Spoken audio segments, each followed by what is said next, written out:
Hi, Ann Holmes here. We're ready to continue with Happy in the Mountains.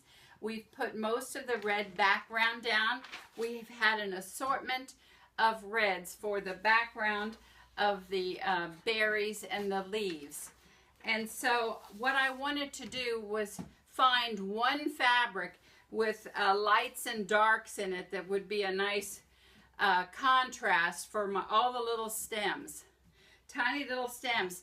Now see, I arranged them, kind of blocked them off, and you make sure that the iron is going to hold these little pieces securely. I usually have my iron on a cotton setting and let the iron do the work. You don't want to just go over it lightly. You want the freezer paper on top acts as a stabilizer when we're going to have to glue these little pieces together. And if they do come off, you just have to iron them down. But I want to make sure that I linger over the pieces. You see, I blocked them off.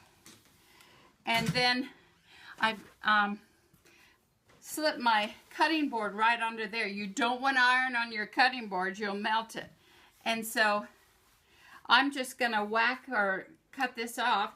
And I wanted to show you that on these small pieces, we're going to use the smaller magic button. This is the magic button 2.0.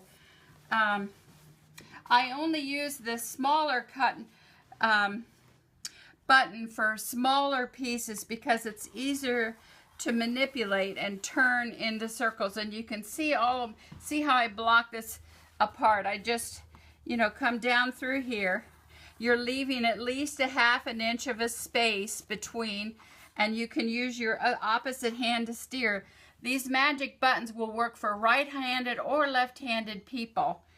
And so what I'm going to do then is just roll that button right along the edge. It still makes a ½ inch seam, but for some of these pieces that are so skinny, you can just use your button and move it over just a little bit, so you're doing a scant ½ inch.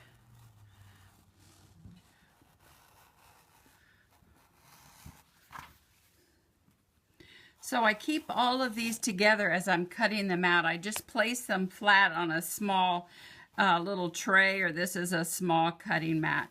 But you can just go cut these up by just doing, one side of this at a time. It's faster.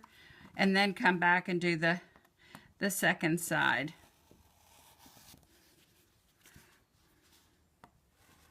But just by moving that over a little bit, because these are tiny little pieces, you can see how tiny it is, and it's much easier to control if you're using my smaller magic button for these tiny little pieces. Staying organized will save you a lot of time. As we're cutting out all these little pieces and putting them on the tray, if you kind of keep them organized so you don't have to keep hunting for the numbers for their placement. I have like all the hundreds here, the 50s here.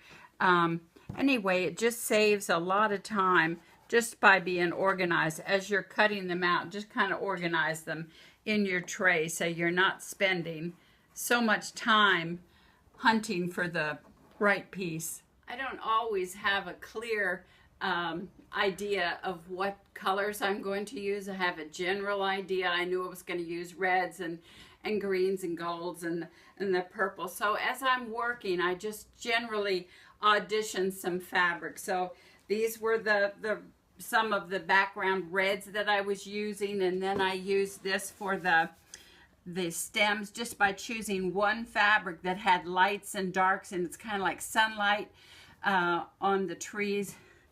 And then I can just, try to think ahead about what colors I might use for the leaves and the berries. So, I'm not sure yet what I'm going to use, but as I go along, I just pull fabric out of my stash and audition it. And if you don't have anything that works, then go shopping.